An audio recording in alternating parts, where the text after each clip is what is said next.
Hi, my name is Kathy Gibbs. Today I'm going to teach you about writing about reading, reading response journals, and so much more. In order to look at writing about reading and writing to learn, we first need to look at the national trends involving reading and writing. In the late 1990s, the National Reading Panel wrote a book, and this book began to show us the research that a good literacy block was founded and built upon phonemic awareness, phonics, fluency, vocabulary, and comprehension. At the same time, we began to look at some of the data that our state tests were showing us, as well as what was happening within the classroom, and we began to see that there was an achievement gap that was happening between those students with and their middle class counterparts. As we looked more into the research, we were able to identify some subpopulations, and within those subpopulations, we began to notice in the United States that our African Americans, Hispanics, and even our American Indians were lagging behind the white students in the classroom. Because of this information, we also wanted to do something to begin to close that gap, because not only were we seeing this gap there, but because of these subpopulations lagging behind and children are coming to us with poverty, we also began to see that 75% of students on state tests were scoring below a proficient reading level. We also were beginning to hear from professors and presidents of colleges that our students going into college and careers were not ready for the rigor that they were faced with when going into colleges. They were not prepared for the understanding of the text, as well as they could not produce written work within the quality that would make them be productive and have success either in careers or in college. So the United States developed another panel that wrote and created the Common Core Standards, and the Common Core Standards became a national standards that was adopted by 45 out of our 50 states. And we know that these standards were written to help our students become more competitive with careers and for college, but we also began to see that there was more of an emphasis or an equal weight put on reading as well as writing education, because there were 10 literary standards and 10 informational reading standards. We also began to see there were 10 writing standards that were incorporated in the Common Core Standards. And the standards were pushing our students to a higher rigor because the texts that they were having to analyze and synthesize were more complex. Students were also being exposed to and being taught with more nonfiction and informational books, as well as articles and web pages on the internet. And because of this, the students and the teachers, actually the teachers, wanted to expose their students to higher order thinking skills, and they needed to begin to incorporate strategies that would push students to begin to create and to develop after they have read something, rather than just recall and stick with that knowledge level. So our teachers now needed something that could help their students be more successful. When the United States created the Common Core Standards, they began to look at internationally what were other doing to in the area of literacy education. And as I began to do some research and began to look, I wanted to look at some of the top performing countries within the world, one of those being Singapore. And some of the research coming out of Singapore shows that they changed the way in which schools were managed. They moved away from this top-down government policy making body to allowing regional decisions to be made. And within these regional geographical region areas, there were superintendents that were appointed to these districts and these regions who were successful principals. But the neat thing was these superintendents then began to hold each other accountable to this high standard of excellence within their education system. And each school and region began to create their own goals. And with these goals, the students and teachers were held to a higher level. They were held to mastery. And what we also need to understand coming out of Singapore, they adopted this motto of teach less, learn more. And as I began to study their research, what this meant is they wanted their students to take more ownership of the things that they were learning, and that the teachers became more of a facilitator of learning.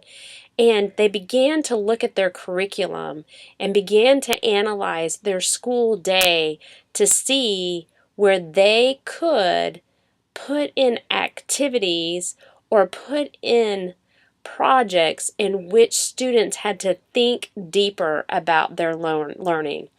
In Singapore, they also recently have moved away from rote learning, repetitive tests, and repetitive instruction, and they have moved to more of engagement through experiences, differentiated instruction, and they want their students to have lifelong learning skills.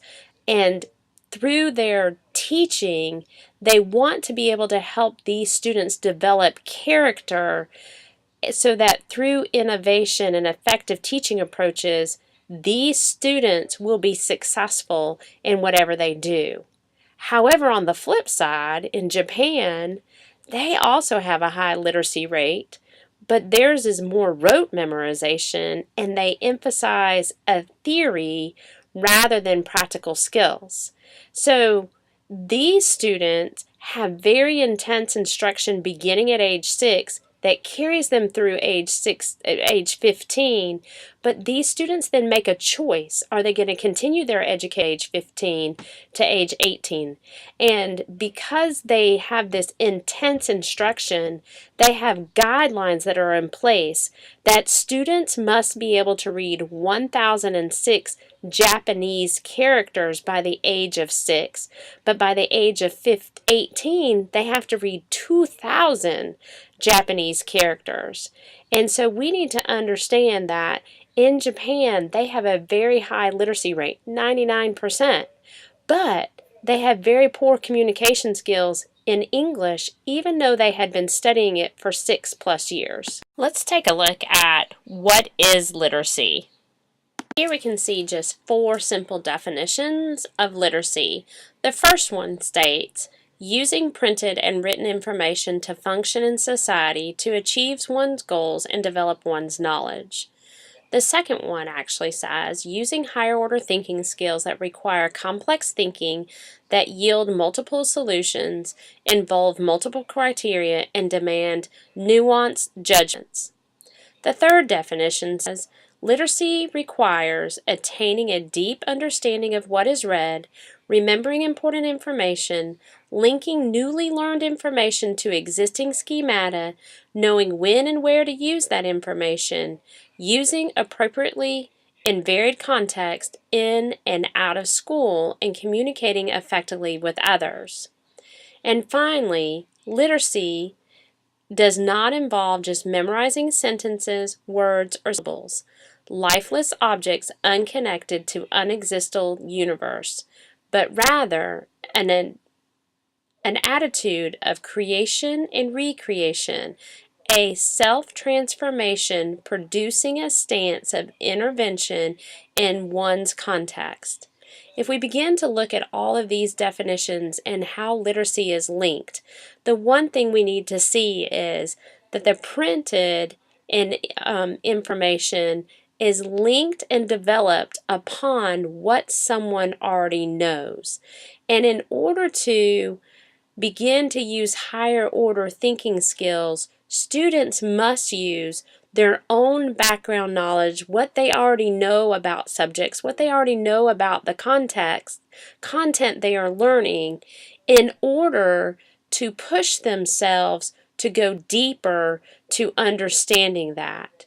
And when I look at the last thing, I cannot help but think about these things, that literacy is an attitude of creation and recreation, and it is something that is self-transformation, producing a stance of intervention in one's context, which means literacy is developed when one's ideas are combined with something that is read or something that is written in order to create meaning. In order to be able to teach children how to write to learn and writing about reading, we need to understand as teachers that reading and writing are reciprocal, which just means that they complement each other. Reading and writing go hand in hand. And we also need to understand that struggling readers that don't have the opportunity to write struggle even more with literacy, which means those students who don't have an opportunity to write will have a difficult time understanding in the content area of math and science and social studies. So we need to link these two sides together, reading and writing. We also need to understand children need to read and write for authentic purposes. They need to be given time to read for authentic purposes and to write with a purpose and to an audience specifically. We also need to see that what children do and say while they're reading and writing can provide evidence to teachers about a child's mental activity and how they are cognitively processing the things they are learning, which means that the cognitive process that are used in reading are identical to what they will use in writing. So if we look at the common ground between reading and writing, we first must look at the strategic processes that students go through as readers and writers. The first thing students always do is they search for meaning. As they read words, students automatically are looking for how can I create meaning. And as a writer, they do that through generating their ideas with an audience in mind. As readers, they use print to construct meaning. And as they construct meaning, when that meaning breaks down, they begin to monitor their meaning, which just means that as writers, they check to see, does the writing make sense? And again, with a reader, if the meaning breaks down, we ask the reader, does that make sense? And if it doesn't, they have to go back and use fix-up strategies to fix that. And if the meaning is still intact, then students begin to look at the structure. And as a writer, they are looking at the order in which words are based and how the book language and oral language sounds. But as a reader, they begin to group words together in phrases to represent the intended message. So then we begin to ask, a reader, if the structure breaks down, the student begins to monitor that structure. And writers monitor it by checking the order in which words are written. Does it support the intended message? And readers reread out loud, holding the message in their mind, and they check the word order to see does it again communicate the intended message. But students not only look at does it make sense, does it sound right, but in simple terms they then begin to look at does it look right? Do the words I am using, do the letters I see, are they correct? Writers use the knowledge of how letters and words work and how print is recorded in writing. They use what they know about reading when they begin to write. But as readers, they begin to look at the input from the print in relationship to the meaning, which means they begin to cross-check these three things. And a student begins as a reader to monitor, does it sound right? Does it look right? Does it make sense? And when they monitor for the graphophonic information, a writer checks and detects if there's any discrepancies between the anticipated message and what has actually been written on the paper. A reader does the same exact thing.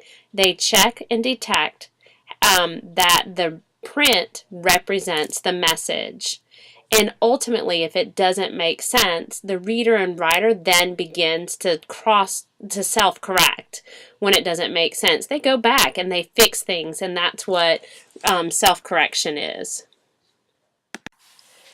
So you can see on this screen that teachers need to teach children the strategic processes through reading and writing.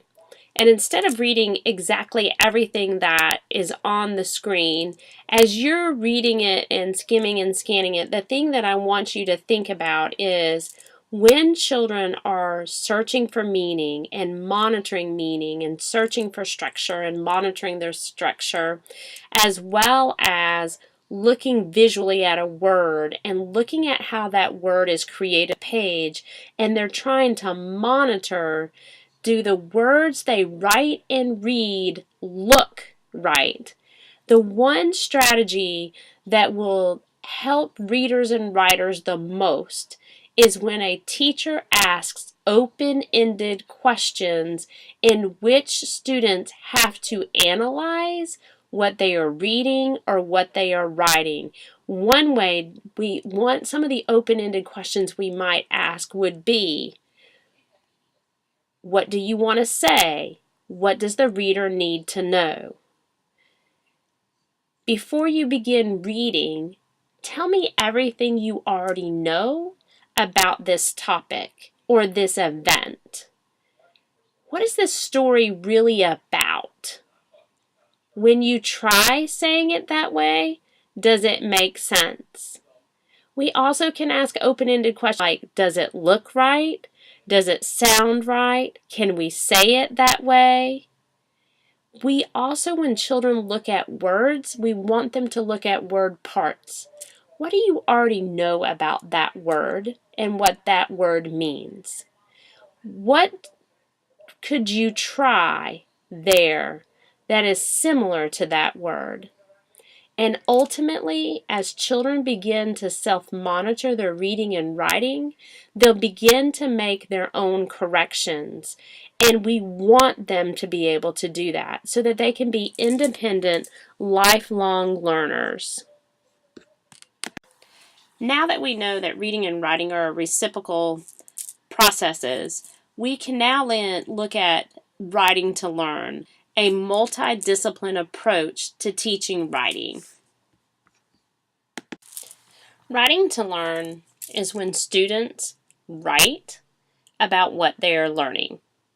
It looks different depending upon how we teach it, but it is a strategy that teachers can use across disciplines in order to foster creative thinking skills.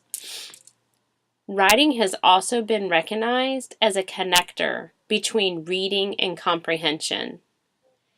So we need to understand that when students are writing, whether it's short sentences or lengthy paragraphs, it helps students to make connections between what is read, what they understand, and what they think. So writing helps students process the things they are reading about.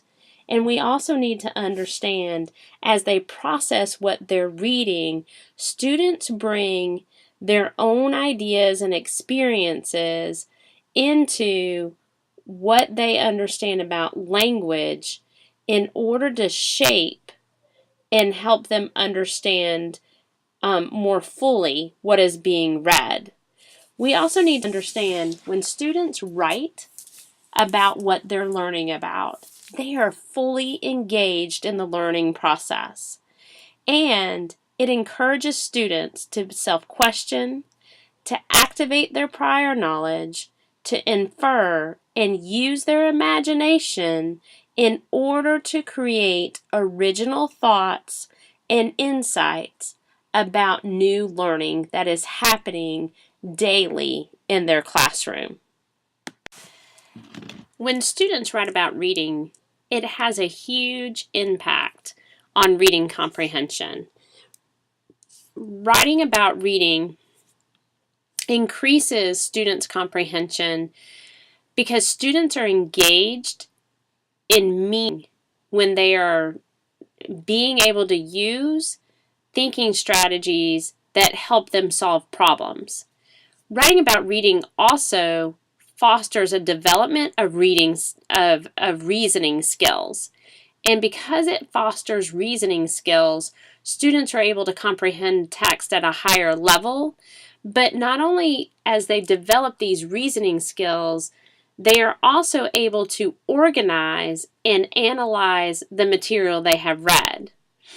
As fiction readers, students are being asked to develop ideas about the characters and identify character traits.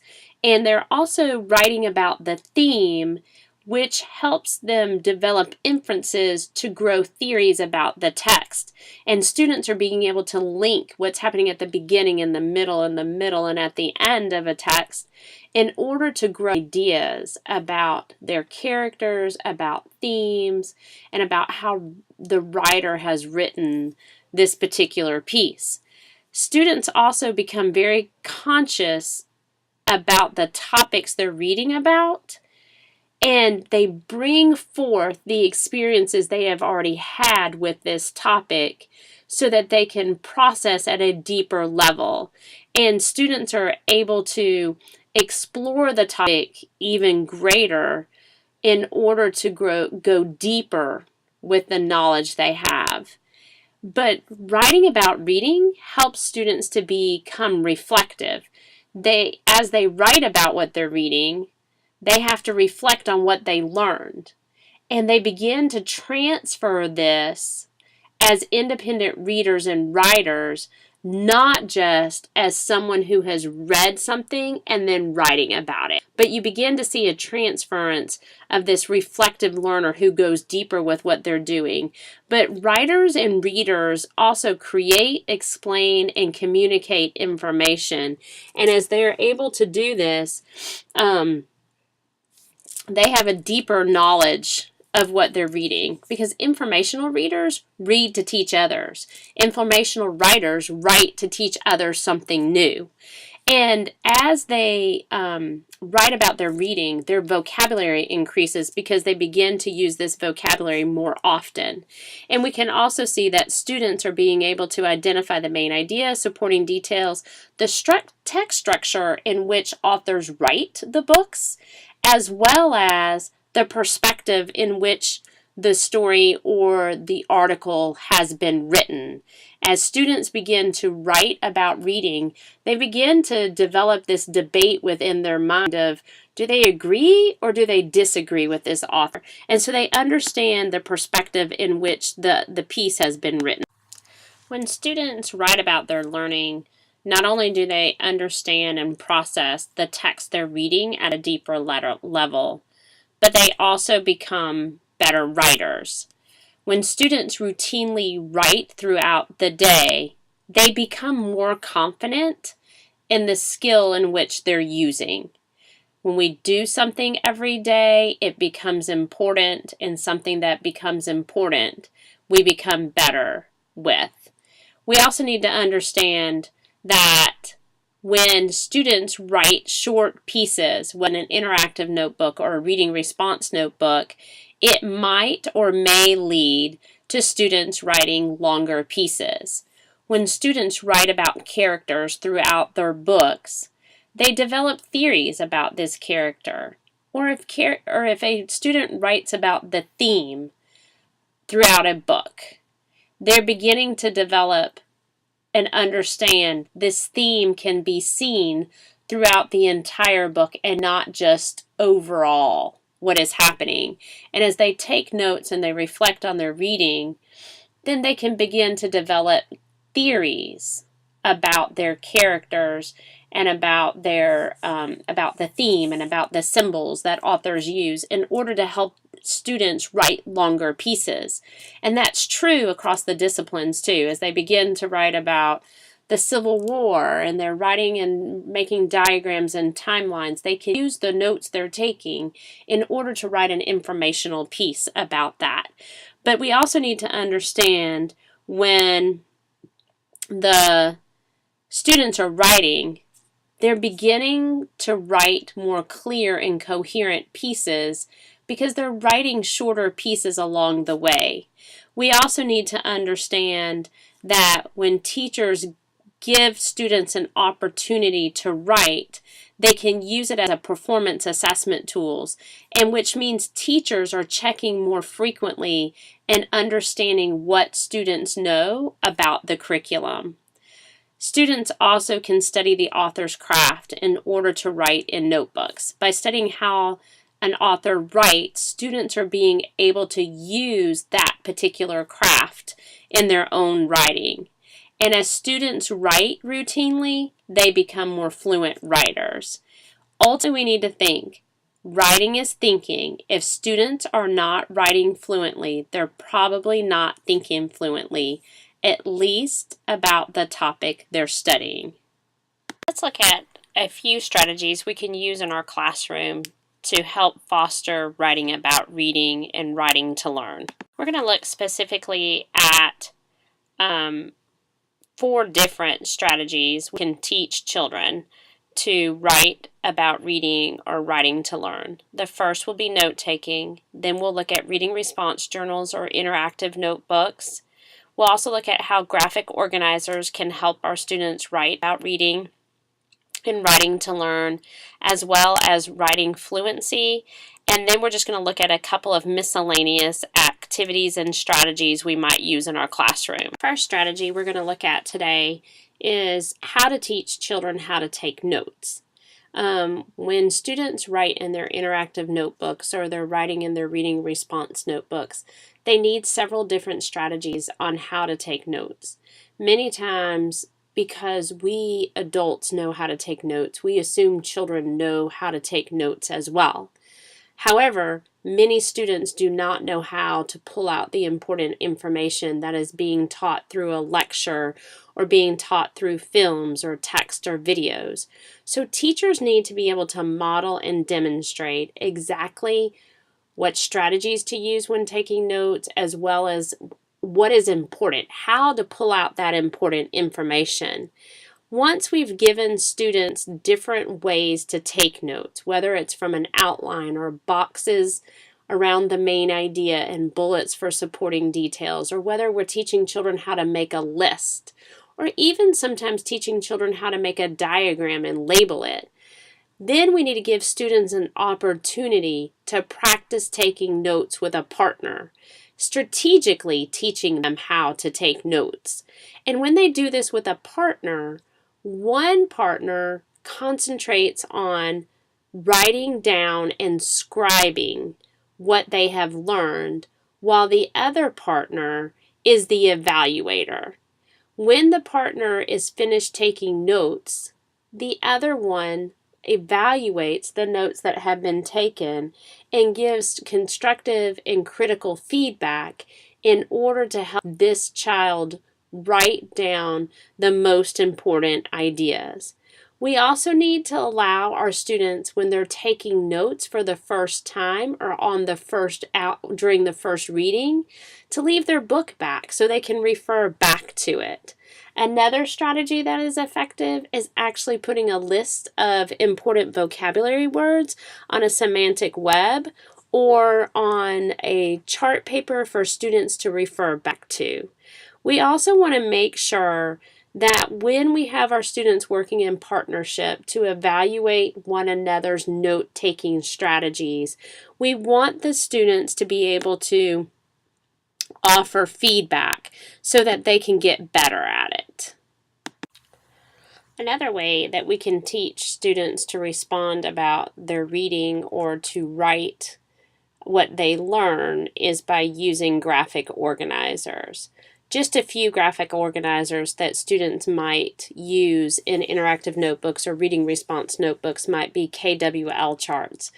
When students write down what they already know, what they want to learn, questions they have, and then the most critical part of the chart is the L for what I have learned. Many times we forget to have students go back in and fill that in, but students need this opportunity to check what they know, what questions they have with what they have learned to see if they need to do additional research to learn more. We can also have students do a T-chart, and a T-chart is just something, a draw a line down the middle, and students can write either pros and cons there. They can do a comparison and contrast. They also can look at, on a T-chart, looking at what does the text say and what is my thinking. A T-chart can be very effective even when listing something about the character, a character trait, and then the evidence from the text to show that, to support their ideas on that character. Another thing, especially for our visual learners and our creative learners, is to use annotated diagrams in which even when an author describes a setting in a rich way with very specific details, let our kids draw that and label it. But when we see that across the content area, students can do this in science and social studies and even math as well, where they're drawing something they're learning about and just annotating it, and then they can write a graph about it if they want to, or just leave it just as an annotated diagram. When children want to compare or need to compare something, they can use a Venn diagram, or they can use something we use in our school called a double bubble map. And so a Venn diagram lets them look at how things are different on the outside, and where the two circles join, they write about how these two subjects are the same. In social studies, it is a great way to take notes is by doing a timeline or even a sequence of a story. To keep track of what's happening, put the big ideas across a timeline, and sometimes that timeline could be across days, across years, across months, but it could just be annotating what is happening each hour of a day so that they can keep notes that way. Also, boxes and bullets is another graphic organizer students can use. The main idea goes in the box, and the bullets are the supporting details. I also think it's very important to teach children how to do a cause and effect chart. One way that is seen here is just by using a T-chart, but we also might use like a big arrow to show the cause and what the effects are because of that cause.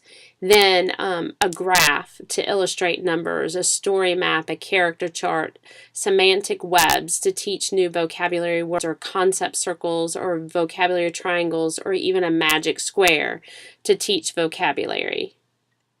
Here are just a few graphic organizers to use with literary or fiction text. Another strategy that teachers use to help students learn about writing to learn or reading response is by using reading response journals. Teachers that use reading response journals or notebooks, you have students use a different notebook per subject so that they are keeping their discipline and content areas separate. So a student might have a reading response notebook for reading workshop, one for science, one for social studies, and one for math. And this is simply a place where students house their thinking about the things they are learning about. And I have recently seen teachers begin to use digital notebooks in the form of OneNote and Evernote, where students might be housing what they're learning in a digital format rather than written. Students who keep reading response notebooks or notebooks in which they write about what they're learning are being involved in more critical thinking skills as well as effective learning because they're bringing their own personal experiences into their writing in their notebook. Students retain information better also when they're writing in a notebook because they're having to write what they're learning, not just copy, but write about what they're learning. And students also bring their prior knowledge and experiences into their writing. In addition, students begin to assess and reflect on their own learning as they're writing things down. They're processing, what did I just read? What do I know about this? And how does it link to maybe something else I've learned earlier this week in the same subject? And this gives, when students write about what they're learning, they're able to synthesize information at a greater level. When you look down here at the bottom of the page, you can actually see that one of my students has written in his reading response notebook about two of the characters in the book Fablehaven. And he explains that the character Seth is both jealous and bored of Kendra. And then he gives some evidence of why he feels he's bored or he is jealous. However, as you analyze this, you might notice that his thinking is not that deep, but we can sit down with this child and begin to ask them, why did you think that he was jealous of Kendra? And let him verbally express himself and then say, can you show me where that happened in the book? And then teach him how to write a response in which he's linking his ideas with evidence to match his idea. Here is another reading response entry from another student who is in grade 5. I want you to turn and talk to the people you're sitting with about what do you notice about this child as a reader. What does this child have under control? What is this child using when he writes in his reading response notebook? If you had to sit down and conference with this child tomorrow, what would be the next steps you would take with this child to help him be able to write down more specifically maybe how the book leaves him wanting more? Can you explain more about that? And then I want you to look at, what does this child have under control about the plot? What does the child have under control about characters? And when he writes about his unforgettable moment, can you picture that? And so if you can't, what does that child have under control about visualization? So what do you see the child using? What does he have under control? And what would be the steps you would use with this child? This is another reading response notebook about the first 7 chapters of Tuck Everlasting. Here again, I want you to turn and talk with your people at your table. What does this child have under control about understanding the beginning of a book? What kind of thinking is this child doing in the first 7 chapters? And how will you help this child confirm or reject the predictions she's made? And also notice how she's disagreeing with one of her book club members. So I want you to think about book clubs for a moment as well. How is this reader ready to talk about the book she's reading with others because of the writing she is doing in her reading response notebook? Have a few minutes to do that. The fourth strategy teachers can teach students about writing to learn or writing about reading would be something to increase writing fluency. Writing fluency is very similar to reading fluency in the sense that children are going to be doing 3 one-minute writing fluency experiences in one sitting. this can be different because students can actually read or write about the content in which they are learning. And teachers need to integrate a systematic way to teach academic vocabulary so that the students are aware of what vocabulary words could be included in their writing. Teachers might even post this on a chart paper or semantic web someplace in the classroom so students can refer back to this academic vocabulary word. When writing fluency begins, the teacher sets the timer for 1 minute and students write long and hard continually for 1 minute. After the minute is up, the students read their writing, circle their errors, and record the number of errors in the margin. Then this is repeated 2 more times, and the highest number of words written correctly is put on a graph.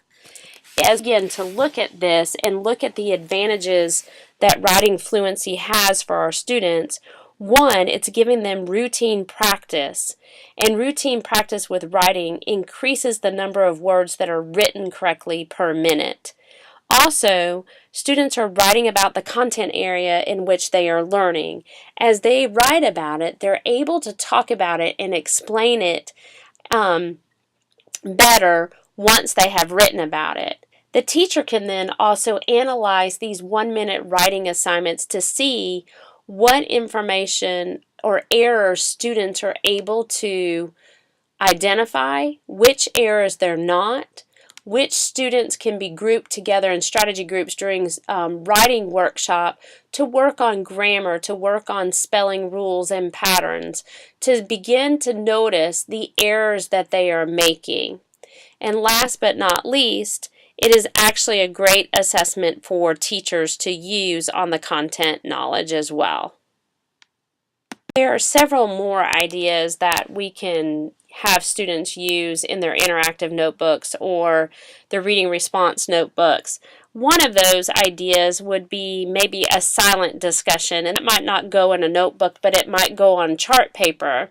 And on the chart paper, you might give a prompt like, Abraham Lincoln and Martin Luther King Jr. are alike because.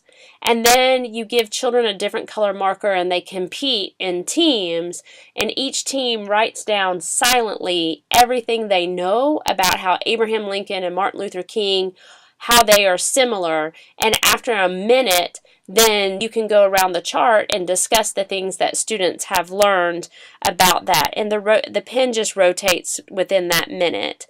The other thing is quick writes. Quick writes are a great way just to have students quickly write down everything they have learned.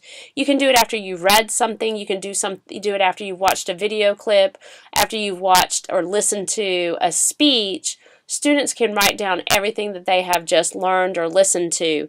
But another way to do this is by having students analyze primary documents. You can have students begin to think about what they notice in the picture. Whose perspective is the picture taken from? What is the most prominent thing that your eye is drawn to in the picture? What is the picture illustrating? And they just do a quick write.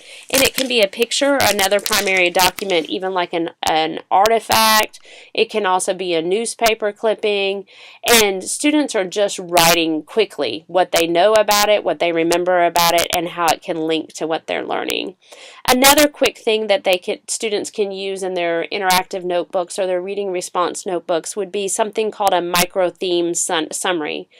One way to do this is after students have read something about an event or about a person, is on an index card they write just one word that would summarize what they have read. Or if you want them to actually do a written summary, you can have them turn the index card over on the back and they write everything that they know about that topic. You also can have students write from another perspective. Whether it's a photograph and it's a photograph of more than one person, write the photograph from the perspective of someone else in the photo. Or if it's a photograph of maybe something from war, you can write it from the enemy's perspective. And so students begin to understand point of view, perspective, but also how that perspective could change if it was from someone else's perspective. And analyzing data gives students simple things like graphs and diagrams and have them write about those things so that they can link their prior knowledge and the information they're learning in the content area to these statistics that have been found on certain subjects. This could be incorporated in science, social studies, and math. It doesn't have to be limited to reading workshops. So before we look at the pros and cons of writing to learn or reading responses, here is just two quick diagrams. One's a picture and one's a diagram. My class read the book Home of the Brave, and it's about a young boy who comes from a refugee camp, and I wanted my students to be able to see a real picture of a refugee camp as well as a diagram of a refugee camp, and then one of my students just wrote from these two things plus what she learned about a refugee camp from read aloud Home of the Brave. The one thing that impressed this writer the most was there is a graveyard located at the refugee camp on the diagram, and she wrote, "It's amazing to think that people that go to a refugee camp might not ever leave a refugee camp, but yet they go to be safe. Some of them either die of old age, some of them die because of sicknesses there in the camp, and some of them die from the wounds they might have experienced someplace else." But my kids then also took these two things and began to ask other questions about refugee camps so that we could do some inquiry-based learning based upon these two diagrams and the things they wrote about. When we begin to think about writing about reading, there's many reasons why we should integrate reading and writing within the content area, and having our students write shorter informational or even opinion pieces or even things about narrative pieces that they're reading about. First and foremost, we know that it builds stronger comprehension skills when students have the opportunity to write about what they're reading about, but we also know that it helps them to become active in their learning process. And it gives them a deeper involvement in content area. It's not just the teacher sitting and lecturing, but it's the children investigating, creating, and learning together. And it begins to foster critical thinking, and they have a variety of problem-solving skills when they have to write about reading. We also know that when students are able to write about their reading, they're able to communicate what they have learned better to somebody else, and they're able to teach them the things that they have learning. It also prepares children for longer and more challenging writing assessments. And when you write about reading, you're actually engaging both hemispheres of the brain. So you are beginning to connect what is happening and utilize the whole entire brain of what is happening. We also need to understand that students are also being prepared for the more rigorous curriculum of high school when they're given opportunities to write more often in the elementary schools. We can also see that it improves the writing process when students are asked to write specific genres and to write longer pieces. But ultimately, it also does improve test scores in which they are held accountable to mastering standards, and teachers are held accountable to teaching standards. But we can also see that students who write about reading read and write more outside of school than their peers who don't have the opportunity to write about reading. And students are also able to read more complex text when they're asked to write about it, and they're able to understand it. There are some cons for writing about reading, and one, it just reflects back on teachers and teacher knowledge. First, teachers believe that they have to be accomplished writers in order to teach writing, and they also believe that it's too time-consuming to have students write about learning, and it takes away from content area learning. And as we see this, we also need to understand that teachers that teach just specific content in middle school and high schools especially, they're trained specifically in that content area and they're not trained to teach literacy skills. Therefore, we have to make sure that teachers have a time to collaborate, those that understand how the writing and reading process, so that they can begin to come alongside their partners that teach other content and them understand the importance of teaching reading and writing together. Also, not only is it that, but teachers could also use some more professional learning on how to do this and be held accountable to using writing about learning in their classrooms. We also know that writing can be problematic for students, and when we say to students that we're going to ask them to write more routinely and more often within and throughout their day, they become more agitated and frustrated because writing is difficult. However, I believe that if we begin to scaffold this learning for students and give them a purpose for writing, then they will become better at what they are doing. But also, students who are low performers have a difficulty understanding the text, and if they have a difficulty understanding what they read, then they're not going to be able to process or comprehend what they read in order to write about it. And sometimes teachers who write about reading or writing to learn don't actually demonstrate their thinking in front of their students.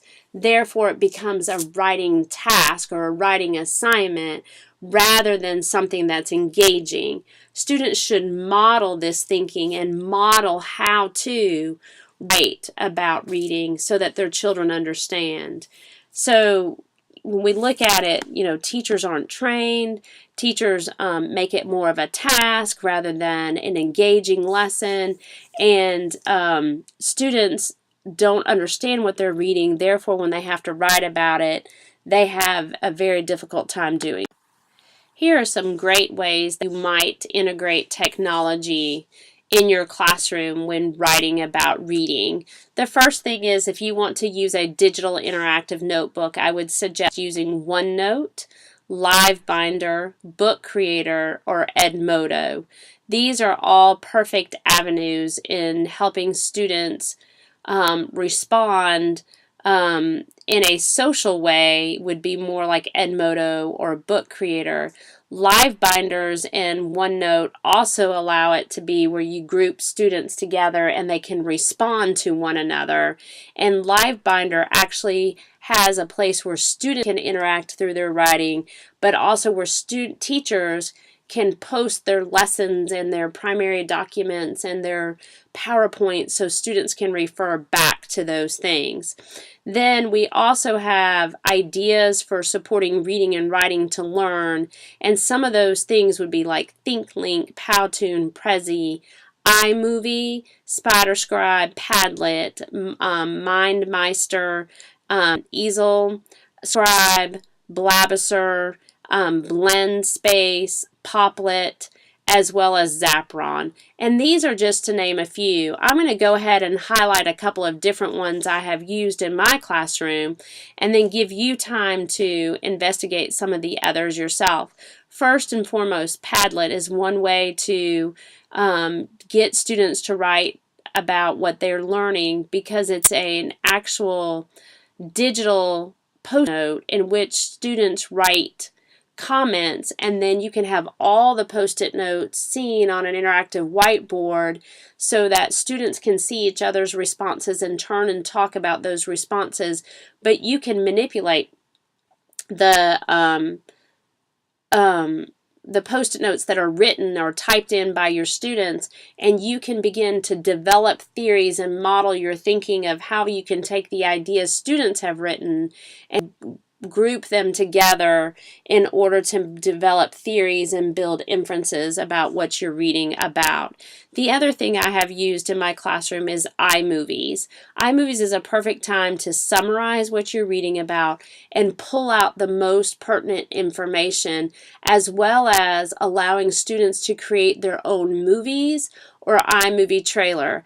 I use this to do book reviews with my students. So those are just a couple of those ideas that you can look at on how to integrate technology in your classroom. When students have the opportunity to read and write in the content area, we need to understand that it actually fosters other great literacy strategies or literacy activities that can happen within the classroom. One, students are beginning to use close reading strategies as they read because they know they're being held accountable to a higher level of understanding of the text when they have to write about it. Two, teachers can scaffold students learning about writing to read by using interactive read-alouds in which they model their thinking. And when teachers use interactive read-alouds and model their thinking, they are stopping at points in which the author reveals the theme, or they're stopping at points in the book that reveal something new about a character. Or in science, they're stopping at points in which the texts get difficult and asking open-ended questions, but then modeling specifically how they're able to read the complex text, the difficult text, and they're modeling their thinking of processing what that particular sentence means in relation to the rest of the text. So teachers, when they model Think Aloud, it's not just asking an open-ended question for students to respond to, but instead they are stopping at predetermined spots of a book or a textbook or an article in order to model and demonstrate their thinking at points of difficulty, at points of new knowledge, or even when they come across a new vocabulary word. I want to leave you with one closing thought. And that closing thought is good readers are often good writers and vice versa. Students who write well tend to read well. Wide reading improves writing, and students who are good readers and writers perceive themselves as such and are more likely to engage in the reading and writing on their own. When reading and writing are taught in concert, the union fosters problem solving and makes thinking and learning more powerful than if reading or writing is engaged separately. I sure hope that you will begin considering using writing about reading or reading responses in your content area instruction.